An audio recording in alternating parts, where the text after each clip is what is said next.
Thank you so much for joining us on a new episode of Who's Next. I'm your host, Derrion Henderson.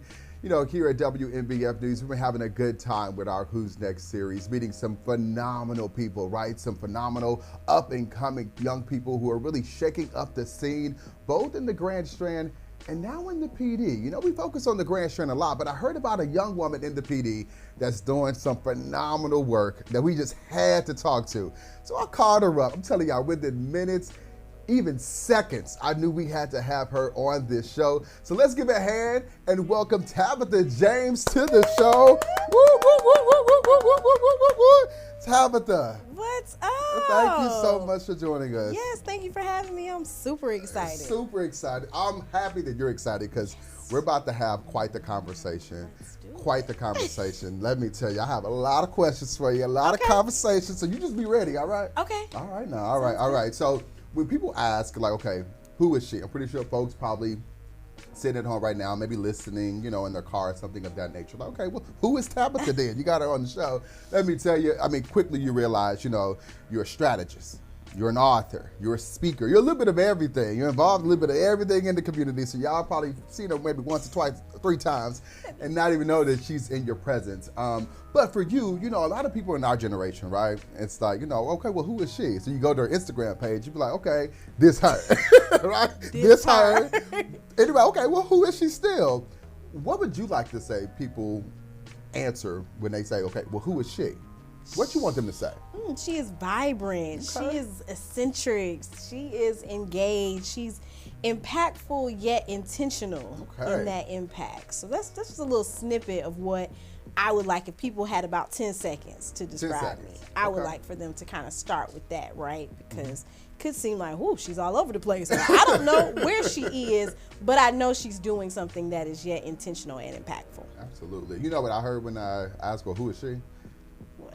I heard she is good peoples. Ooh, that's good. And as you know, when it comes to the Black community about being good peoples, that's good.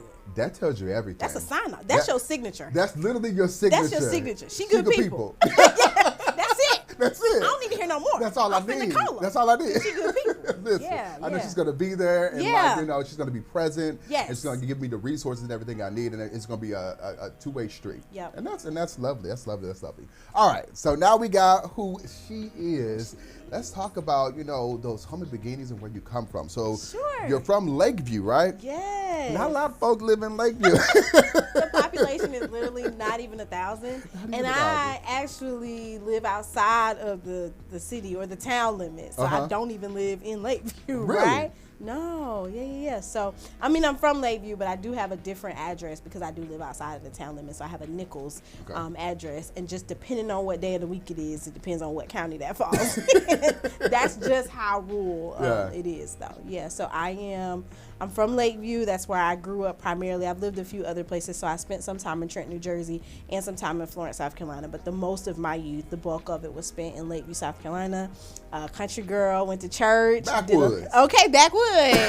Right, grew up AME, went to church, did a lot of things within my church that definitely helped to develop me to be who I am today. Depending on who you ask, right? So my school that I attended does fall within the corridor of shame, right? So essentially that would make someone think, oh, bad school system, things like that. But what was there and what I center my thoughts when I think about growing up in Lakeview and attending school in Dillon County is the love and the care and the genuineness that the educators poured into us. So no, we may have not had the newest technology or the best books, but we did have educators as well as a community that cared about us. And I think that it filled a gap, right? And now as students, there were some things as you went on that you may have had to work a little harder, right? Because resources weren't there naturally, right? But that love and that support and the genuineness of being a Wild Gator, it's hands down nothing like it. So that's a little bit of the background. I have a great family. I grew up primarily with my mom, my grandmom, and they loved on me and spoiled the dickens out of me, if you will. I am an only child, so the word no. Only child syndrome. I got only child syndrome real bad. So I'm not really a fan of no. I just feel like it's not yet, right? Yeah. It's not a real no. Yeah. Not right now. Not right now, yeah. Right? Not right now. But they did, along with my entire family, poured a lot into me. I was only child, last grandchild. The first time someone had a kid in quite some time. So I did have the resources of a great family to just pour into me, my athletics, my academics, my dreams, my goals. And so I do owe a lot of who I am today as Tabitha D. James to those people and the things that they poured into me at a young age. Absolutely. And as you're growing up, as you know, I'm not an only child, but I would just imagine just the boxes that people put you in, right? Yeah. The standard that they put you at. And also just the idea of, I'm my mom's only child, so if I mess up, I'm Baby, the guy. That's it. That's it. Yeah, and it boxed me. I think that the limitations were just that, like, I want the best for you and I want you to be successful. And this was coming from mom, dad, family members, whoever.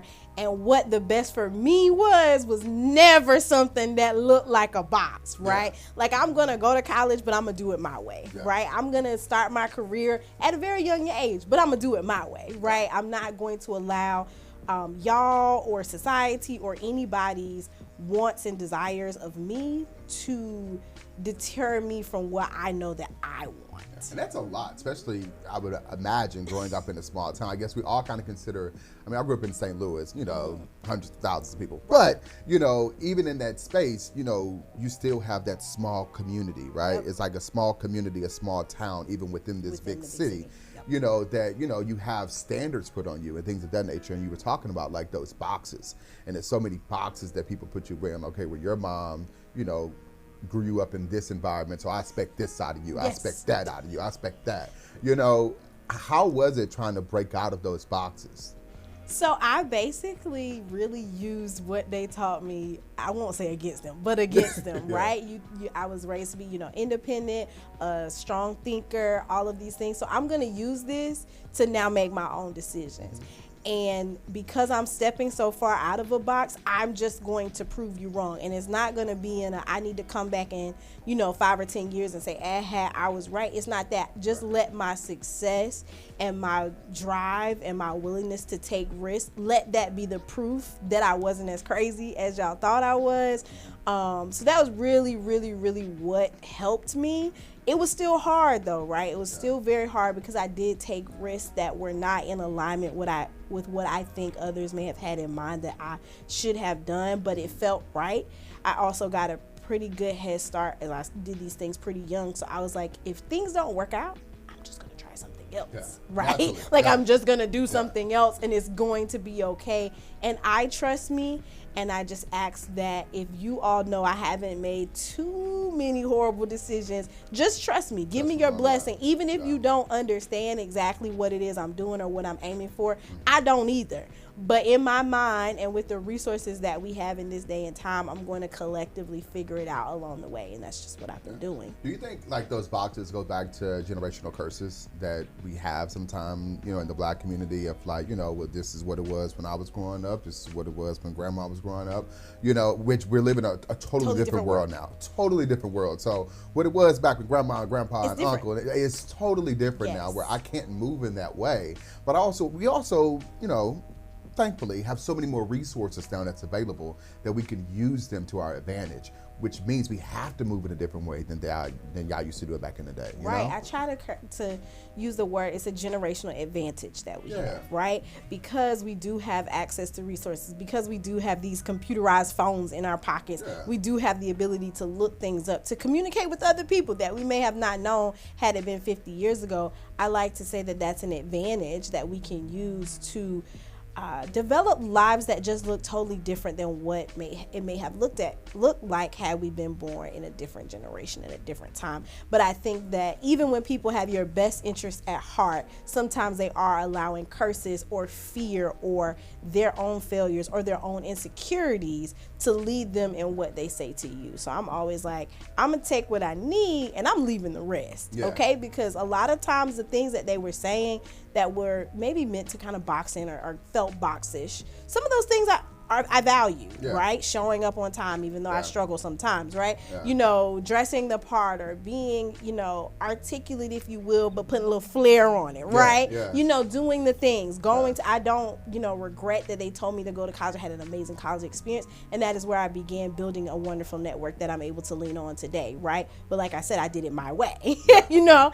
As I started my early career getting into corporate, I'm like, no, I'm doing this my way because I don't want to be boxed in. I don't want to look back and say, I wish I would have tried this, or I wish I would have moved out of South Carolina. No, I did it. So check that box, you know, or I wish I would have tried this cuisine or something. No, I'm gonna go try it, right? And get it out the way. And get it out the way. Yeah. I'm not gonna allow anyone else's insecurities to box me in or to limit me or to make me fearful of possibilities that are out there. Absolutely. And let you mentioned the college life. Let's talk about that college life. Sure. So you graduated before 25. You know, that was really, really great. Yeah. But you also graduated with 2 degrees, right? You went to Coastal Carolina University, CCU, shots up. Shots up. But you also went to Yes. Florida Atlantic University as well.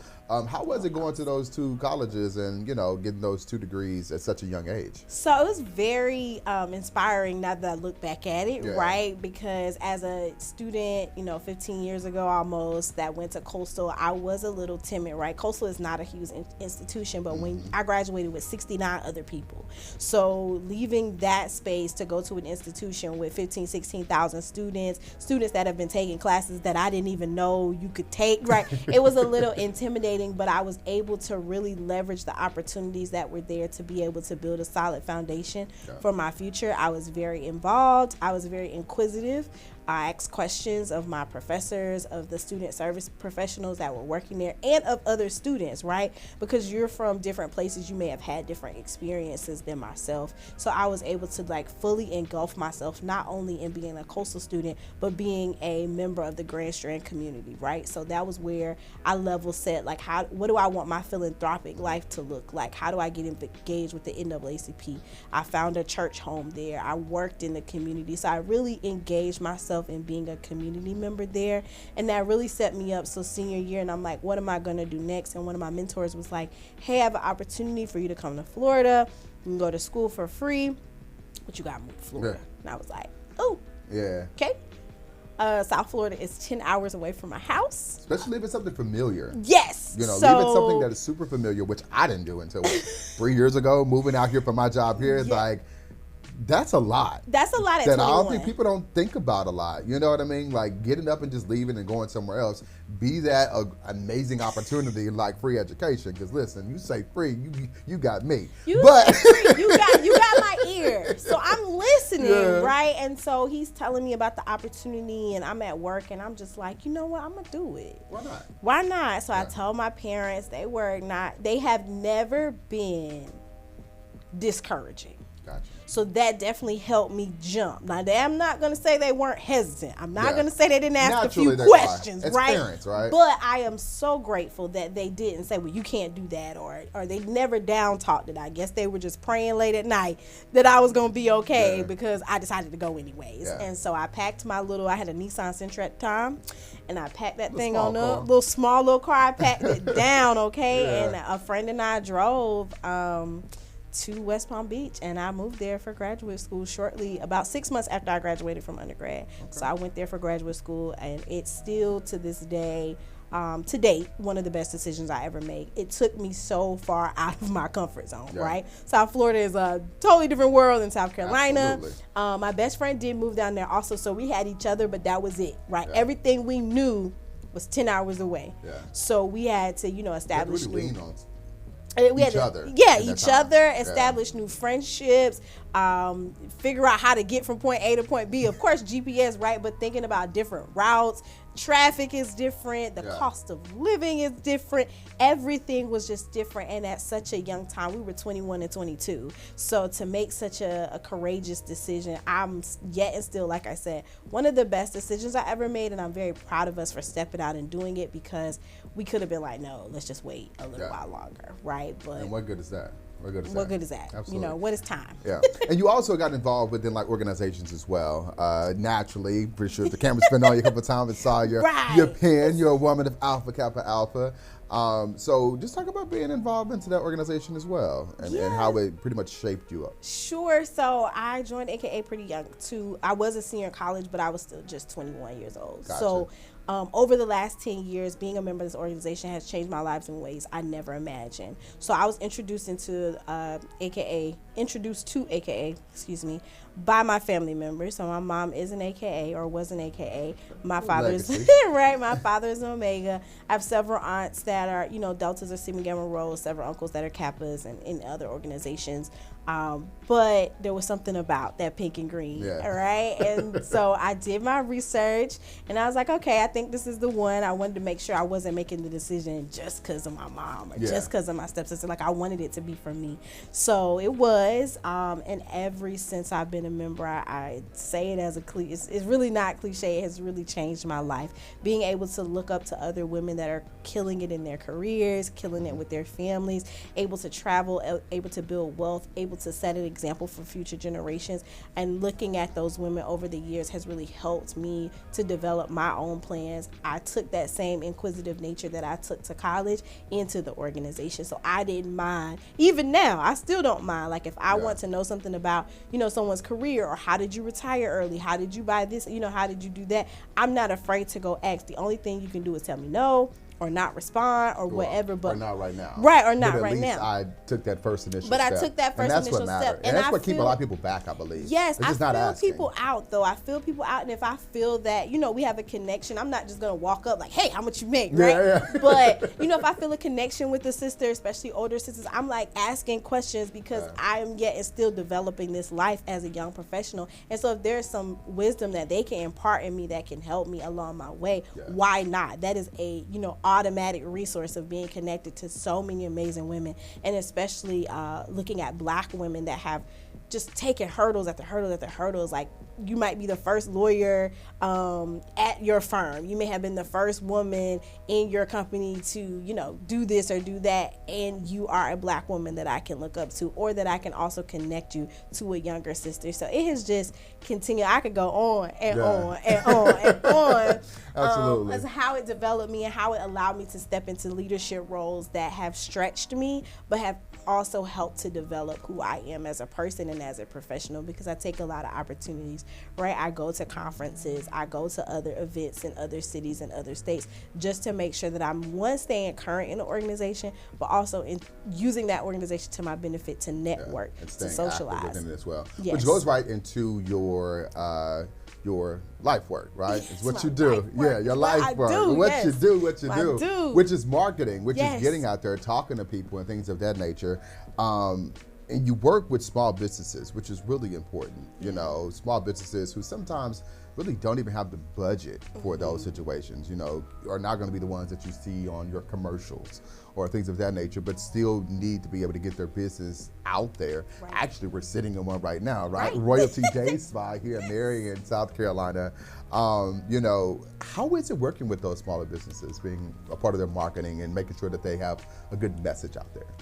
I love it, right? I love it because, one thing, small business spans out from, you know, $2 a month, $2 or $3 million a month, right? So I love that it expands, and I get to work in different sectors within that, right? I'm able to work with people who may not have a large marketing budget. I'm also able to work with people who have a large marketing budget but don't know what to do with it, right? So I get to see all of those touch points, but what brings me most joy is being able to see those results, right? Being able to help curate messages that are going to be impactful for the owner, for the customers, and ultimately for anyone that is coming in contact with that business, right? Absolutely. And I definitely would be remiss if I didn't say I love working with small Black woman-owned businesses, right? Those are my favorite because I get to see women take autonomy over their life and just propel, right? Being able to tell me, just word babble. Like, a lot of our initial meetings are just talk to me, right? Like, let's have a conversation. Fill me out on what's going on. Yes, over coffee, you know, let's just talk,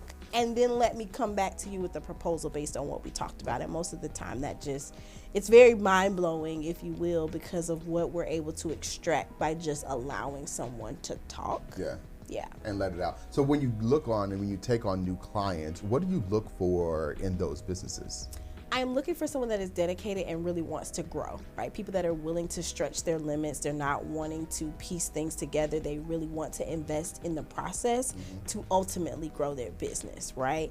And it's no, shade or sidebar to people who don't want to. Hobbies are great, right? Yeah. But not for me to work with, right? I like to work, right? I need you to be serious. I need you to be okay with allowing yourself to kind of let go of some of the control. Gotcha. Right? Being able to, if you are hiring me and my team, you are trusting that we are going to deliver with excellence and with expertise, right? So I'm really looking for people that are willing to give us the go and watch you grow. Yeah.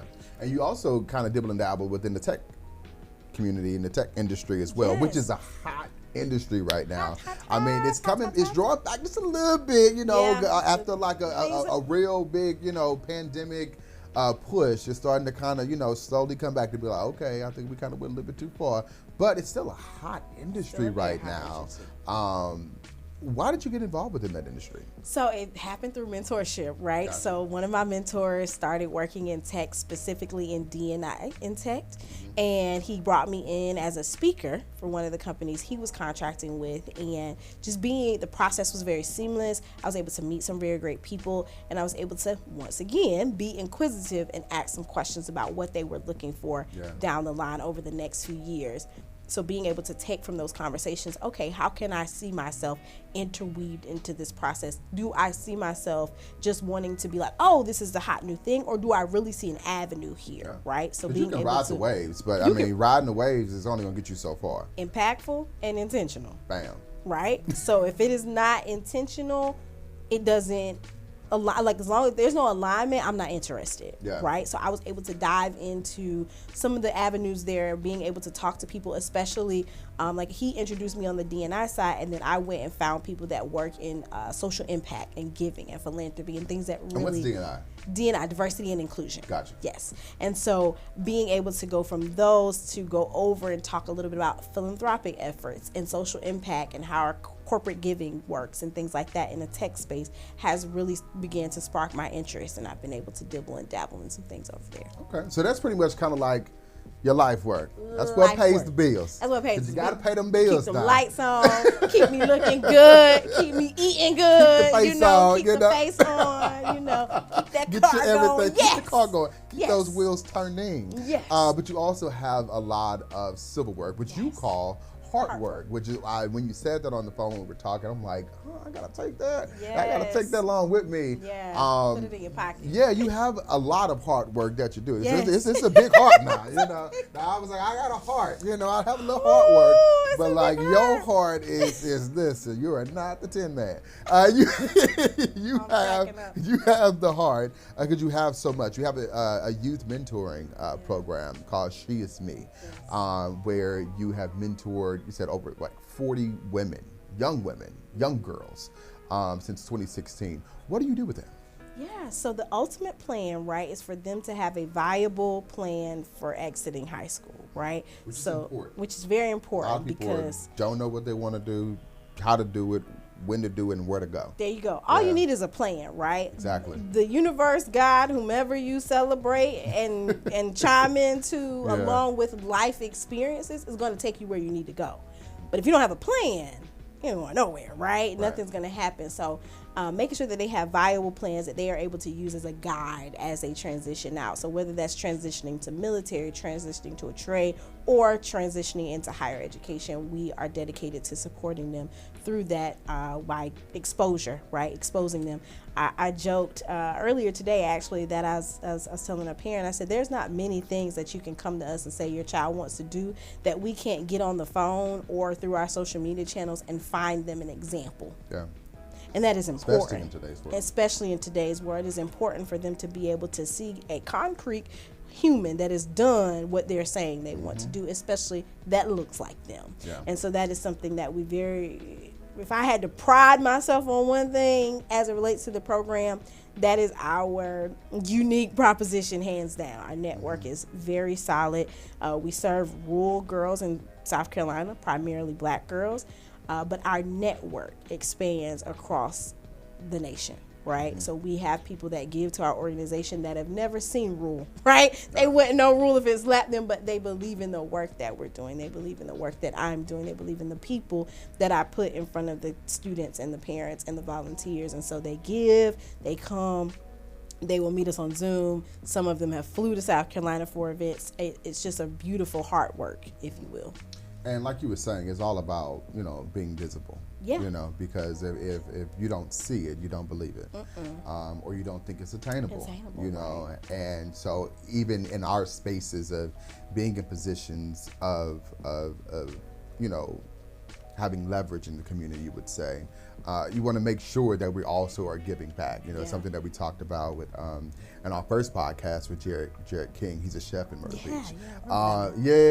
Where he was a basketball player and then ended up in high school. Stuff happened and ended up becoming a chef. So kids need to know there's a possibility, and just because endless. Yes, just because you're working in, some restaurant now doesn't mean you can't become like an executive chef. Like can't that own it. matters. Yeah. Exactly. That it can't be something like yours. People go out and love your food and things of that nature. So I think it's just really important to make sure that, we are being visible within who we are, that people see us, that people know us. So I love hearing about your mentoring program. But you also serve on about 9 boards too. Because as the heart gets bigger, y'all, it gets bigger and bigger and bigger. Growing, 9 boards and 9 boards between the Grand Strand and the PD. Yeah. Right. Yep.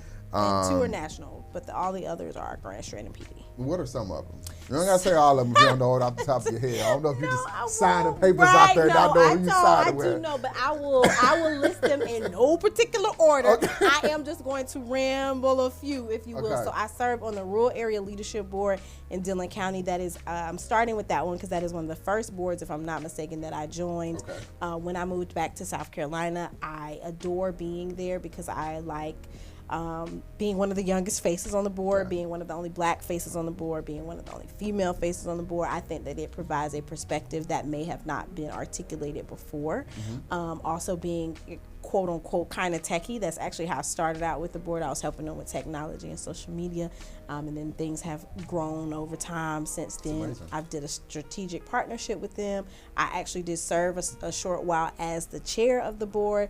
And it really was a full circle type of moment, right, for me. So that's one of the ones that I adore. I am preparing to roll off, but I do adore. I'm one of the founding members of the Black Alumni Chapter at Coastal Carolina University. I was the first vice president, and I served in that role for about 4 years, and now I am on the board working in social media and PR, right, of course, right? That would be where I sit. I am on the board for the Lakeview Union AME Learning Center.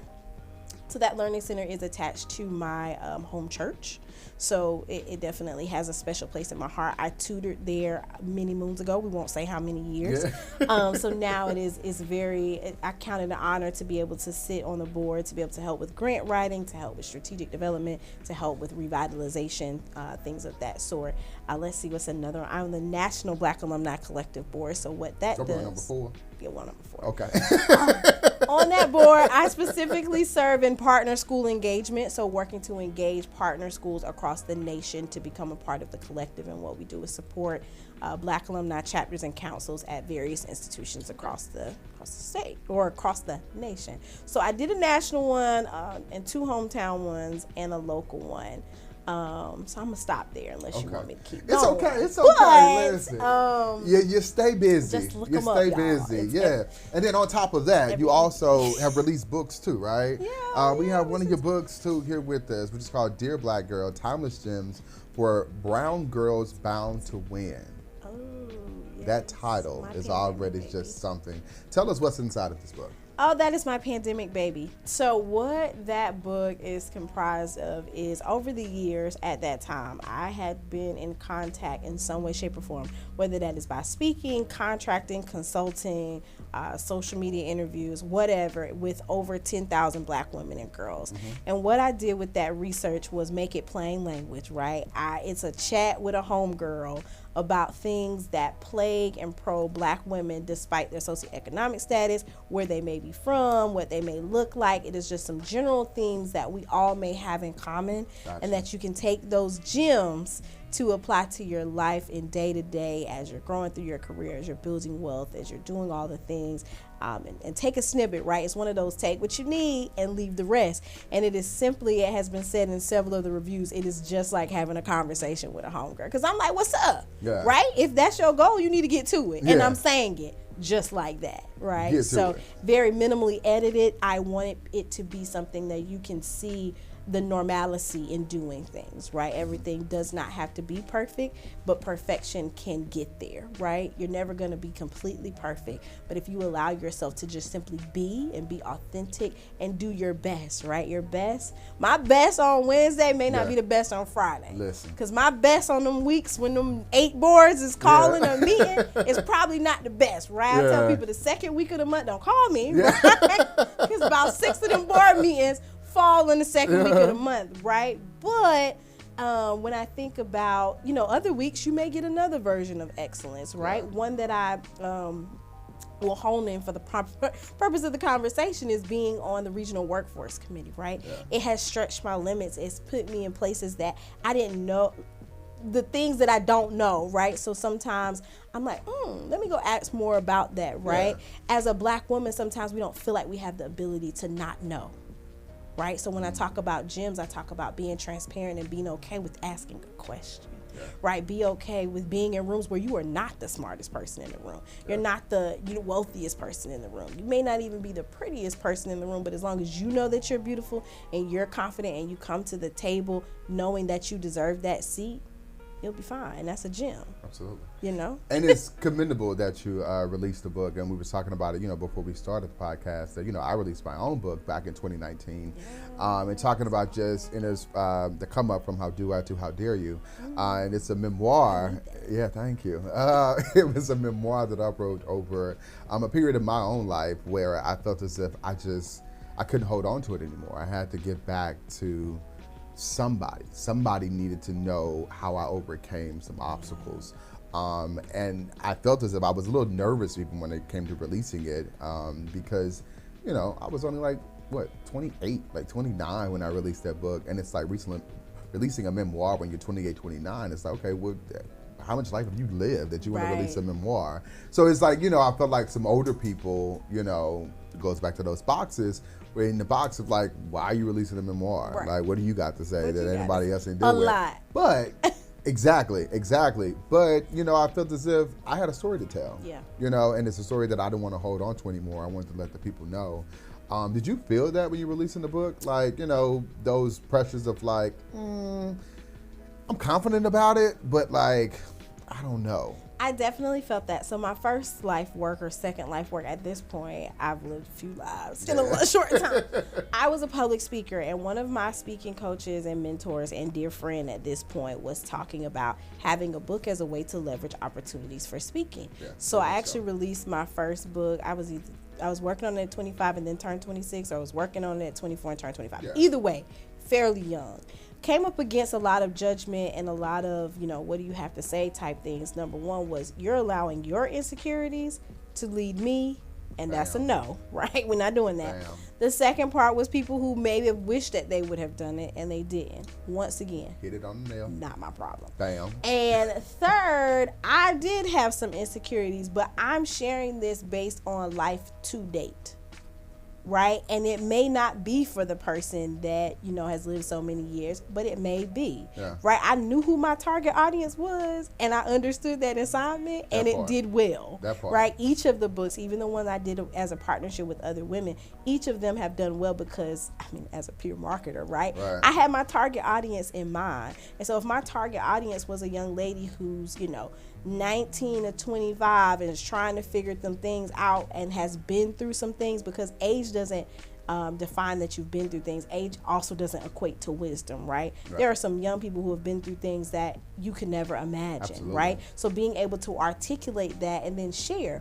But despite all those things, I'm still able to, right? And so it's been able to be a resource, if you will, to people, because stuff happens, Yeah. right? Stories should be told, right? And it takes, like you said, like once you have the target audience there, You can it go from matters. there. You know, It I don't want to be matters. 60 years old telling people my story. Right. I didn't want to do it. So And I definitely- also don't want to, you may feel this way also, right? If I was to take my first memoir, right, and I think I may redo it one day, right? Yeah, same. It's going to have different context, but Yeah. I'm so glad that I shared it then because my lens has shifted. Boom. So who would be the target audience may or may not shift, but I'm glad I shared it with the information I had at the time. Exactly. Because I can say now, 6 or 7 years later, my viewpoint of certain situations and scenarios has now shifted Exactly. in a way that I don't know would be as most impactful, right? So, Damn. yeah. You gotta love Let's that. talk about it. All right. Let's get into our segments now. All right, let's get into our segments, y'all. All right, let's get spreading. All right. Okay. First one is mental matters. Ooh. All right, so get Yeah. squared in. Sit down now. squared You know, you have a lot going on. Like we was talking about 9 boards, AKA all the other stuff. 5 jobs, 2. Lot, We can go okay? on and on and You on can and go on. on and Yeah, on you have a lot and going on, and when you have a lot going on, you know, mental health plays a factor. You know, and you say mental health is your top priority. Yeah.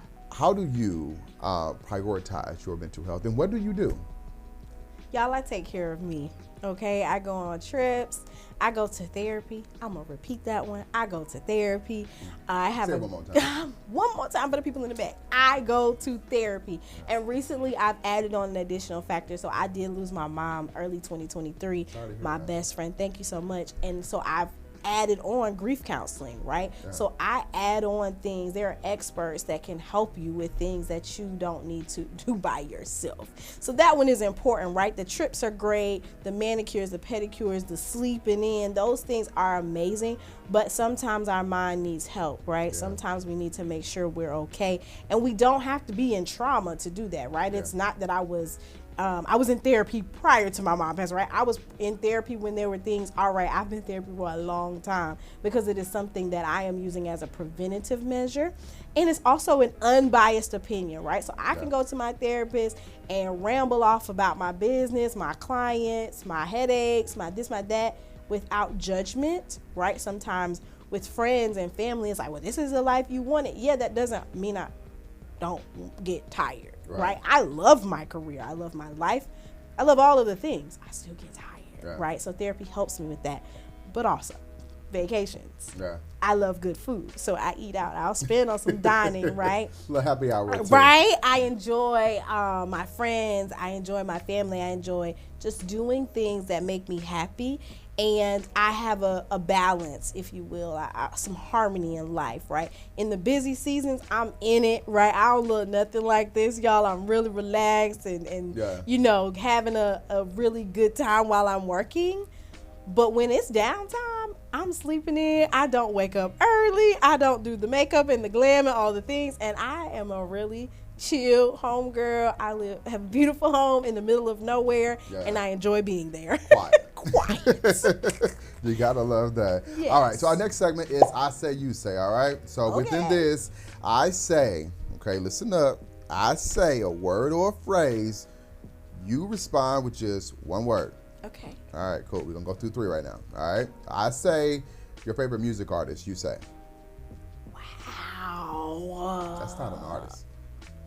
Oh my goodness. I don't have one. You don't have one? I don't have one. Who is like the last person you listen to then? Who like you get in the car? Tasha The last Cobbs. person I There we go. listen to. Okay. Yes. All right. I'll say the next 10 years of your life. One word. You say.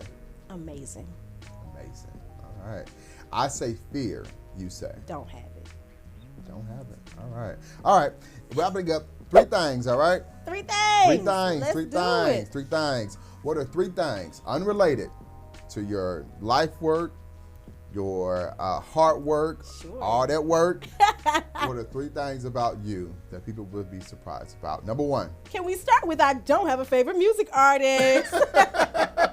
I do not. I don't have a favorite music artist. My second one would be I like my cans organized in my cabinet, like by the date that they're going to expire. Really? Yes. And so I know, right? That is a thing. I appreciate the transparency. Right, like that is a thing for me. Like the beans and the greens and potatoes and everything. Beans and the greens. Yeah, I need to know where things are. So those two. A third thing is I truly enjoy doing absolutely nothing. And that is something that people just do not believe, right? The lady who does it all likes doing nothing. When you think about, business, philanthropy, boards, travel, like all of these things, you would think that, and I enjoy them, but let me just tell you, when I am retired, I'll be living my best life. Don't even call me. Yeah. I don't want to go nowhere. No, none of that. Shit. But yes, I enjoy doing Nothing. Absolutely nothing. So no music artist, favorite music artist. You're organizing them cans in the pantry. Yes. And nothing. And you like doing That's nothing. my favorite thing to do. All right. Is nothing. There you go. Well, Tabitha, can you please look into our camera and let them know, tell them your name and tell them that you are next. Hello, I am Tabitha James and I am next. She's next, y'all. Tabitha, thank you so much. Thank you so much for being with us. Such a pleasure. I thoroughly enjoyed this conversation. Me too. I knew you were going to be a treat for us to have. Oh my I knew goodness. the people were going to love on you and really so. appreciate everything you had to bring. And I really thank you for being with us here. Yes. Shout out to Royalty Day Spa for allowing us to be here in Marion. And thank you for joining us here as well. Hopefully you've been enjoying this series. We have so much more to offer you. Also, don't forget to follow me on social media at Derrion LH. And also make sure to subscribe if you're on Apple or Spotify or even on YouTube to Who's Next with Derrion Henderson.